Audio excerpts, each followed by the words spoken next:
All right, good morning, everybody.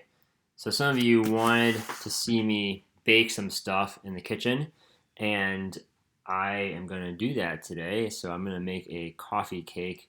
It doesn't actually have coffee in it, but it's a cake that you typically have with coffee as a breakfast treat. And so I'm just going to start doing stuff, and then I'll kind of talk you through it. The recipe will be down here.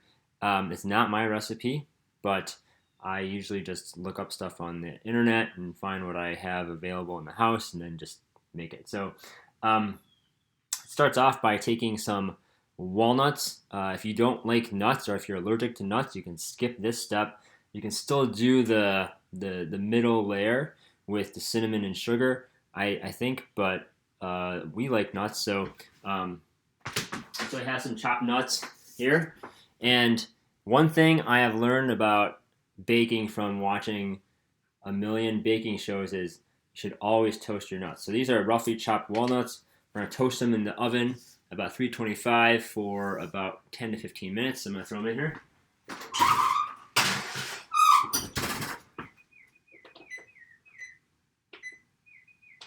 Okay, so while that's toasting, we're going to move on with the rest of the steps here. So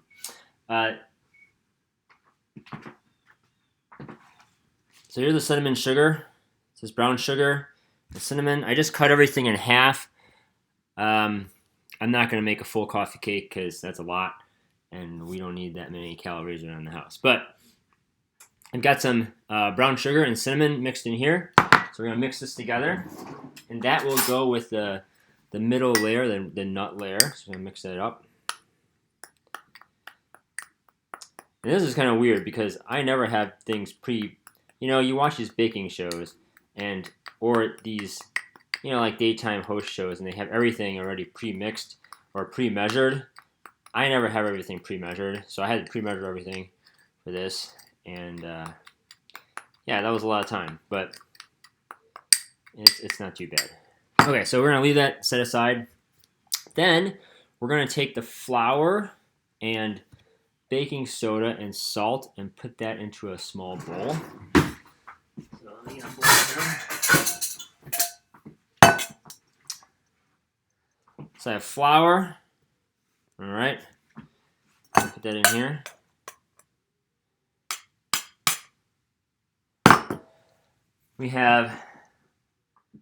I have in here mixed salt and baking soda, if you can see that. Interesting. So I don't know I never thought about the purposes of all these things until I really started baking more and learning more about cooking. But salt, you don't put salt in stuff to make it salty usually, unless you put it on fries or whatever. But if you put it in baked goods, it doesn't make the thing salty. It actually just brings out the flavor of everything else. So, if you bake bread only has 4 basic ingredients: flour, water, yeast, and salt. And that salt, if you don't have salt in it, it doesn't taste good at all. You just have like bread. So, it's kind of interesting. And then baking soda, there's so little baking soda. When I was a kid, I was thinking, what do I need such a tiny bit of anything in a baked good? It can't do anything. But baking soda actually is fascinating. We used it in a reaction with vinegar. We're not going to put vinegar in it to bubble it up, but it helps produce carbon dioxide. So the reaction for baking soda, if you take baking soda and heat it in an oven at a certain temperature, it breaks down. It actually breaks apart. And here's the chemical formula for it.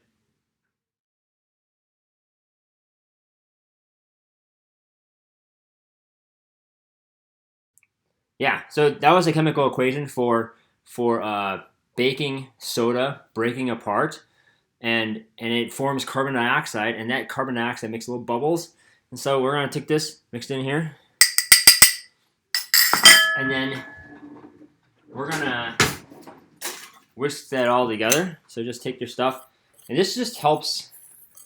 We'll take the flour, baking soda, and salt, whisk it all together so to make sure that it incorporates all into the flour so it's evenly distributed. Okay.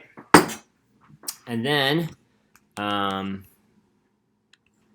let's see. I forgot what's next, so I gotta look it up on the recipe here. Okay, then we're gonna take butter and sugar and put it into the mixer and beat it. So we have butter here. This butter is at room temperature. Okay, so I have my butter right here. This is a mess. Stuff everywhere. That's the other thing. On these cooking shows, everything is cleaned up already because they have someone to clean up for you. But here, I just gotta clean it myself, and I'm cooking every day. I don't have time to clean up all the time, so it's kind of a mess. But anyways, we're gonna take our butter. It's in here. Okay, butter softened at room temperature. I also often forget to set out my butter in time to soften it.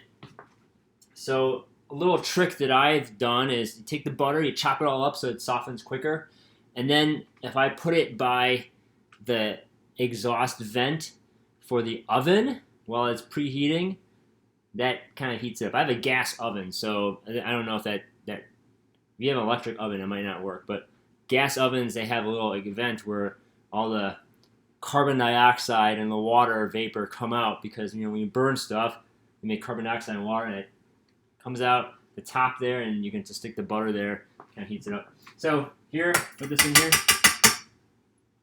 That's sugar. Go ahead and turn this on.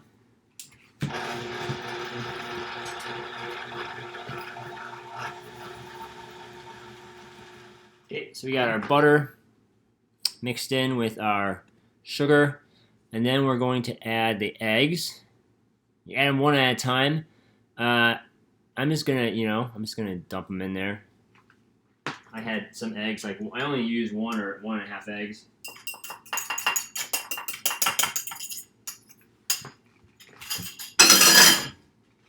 Okay. All right, then let's see here. What do I have to do next? Then I'm gonna add sour cream. So sour cream. When I started baking, I had no idea that people use sour cream in all sorts of stuff, but besides potatoes, but sour cream actually is wonderful in baked goods, especially cakes. It makes everything very moist. So, go.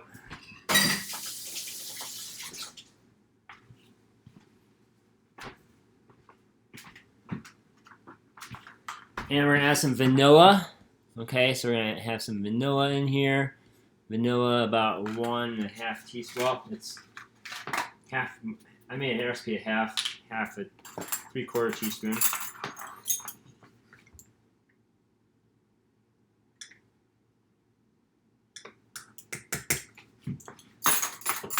I should also say, when I put sugar in stuff, so all these recipes call for like a cup of sugar or 2 cups of sugar or whatever. I don't add as much sugar anymore. As I get older, my tastes, I don't have such a sweet tooth, so I don't like things so sweet anymore.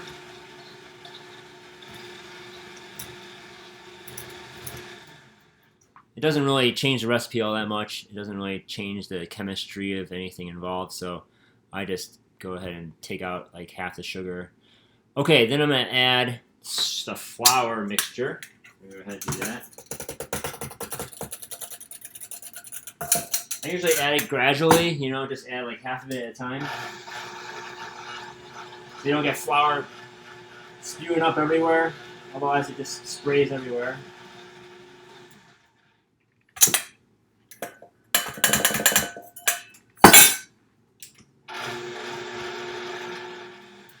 Okay, I'm gonna check the nuts. All right, they look about done.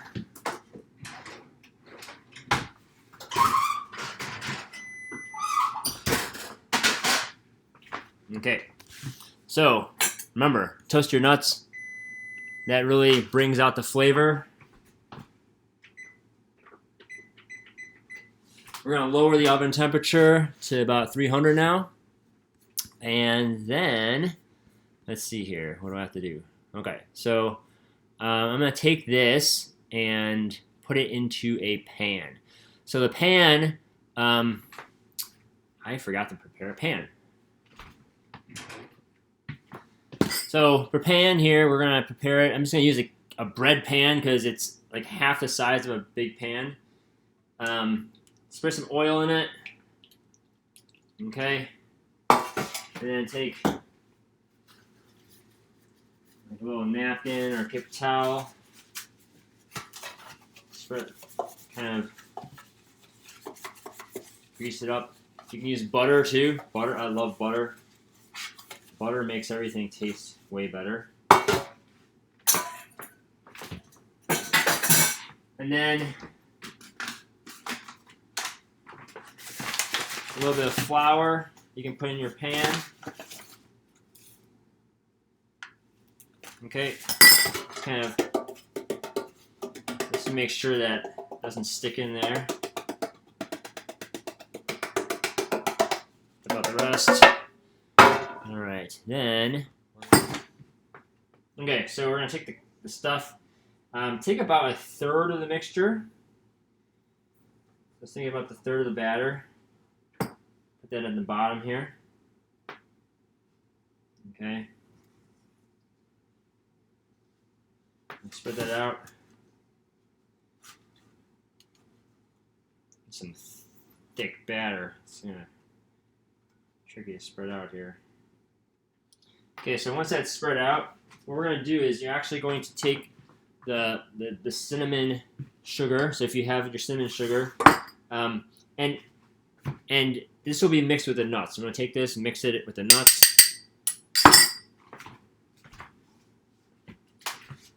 Okay, we're gonna make kind of 3 layers here of cake and 2 layers of nut sugar mixture in between those 3 layers. So it'll be cake, 1 layer, and then nut mixture, then cake, nut mixture, and then cake on top. So mix this up like this. Okay, I'm gonna take about half of this. I'm gonna take half of it and spread it around here.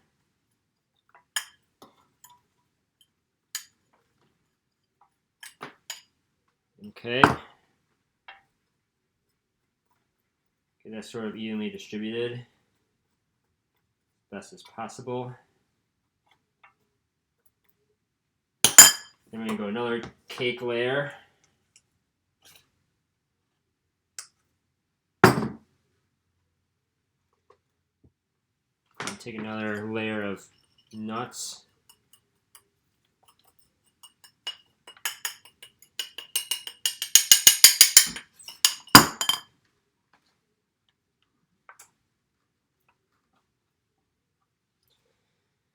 And final layer.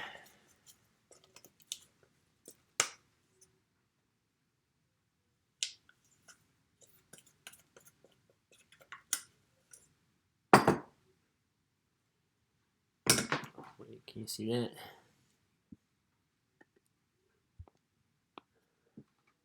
So you can see here, I've got a layer, I have a layer on the bottom, and I've got nuts, and another layer of nuts, cake layer. I'm gonna go ahead and spread that out again.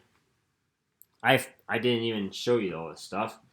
My camera was at the wrong angle, but I'm not gonna go back and do it again because I'm not gonna remake this thing. But you get the idea. It's just like making a lasagna out of cake and nuts or something like that. You're just layering stuff. Or a sandwich, I don't know. What you wanna, what other analogies you have?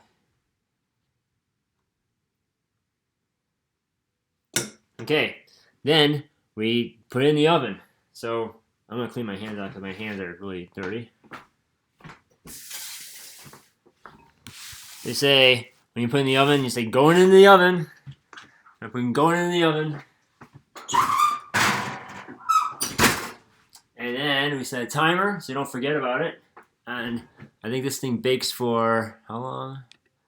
Let's see, an hour. Holy cow! It's a long baking cake.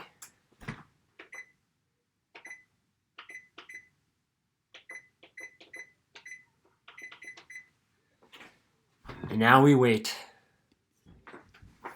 All right, we're back after an hour.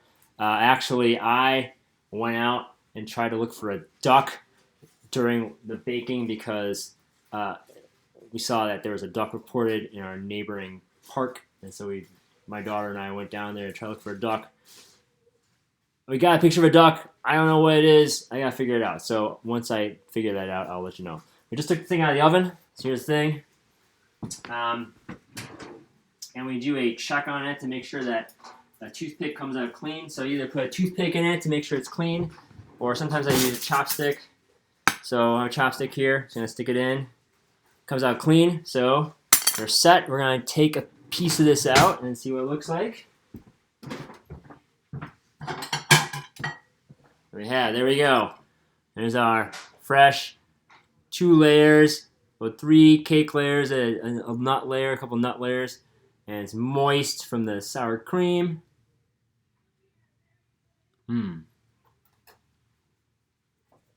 Tasty. Enjoy. Hey everyone, so this is, there's really no other lesson today, but here's what I wanted to tell you. The most important thing that we need you to do now is there's actually a survey. So at the beginning of the year, if you remember, or maybe you don't remember from the beginning of the year, but a bunch of you did filled out some forms, and then we did a survey for a pre-test for this project that I was a part of, and then that was on the computer. And then now we need the post-test information. So this is really important that you do this because for science education, they need to see some data, and they want you to do this. Please, please, please do not just do not look up stuff on the internet when you're doing this. Just do it what you know. Just give honest answers, whatever you understand about science. That's all they're wanting to see. They don't care. I don't care if you have the right answers.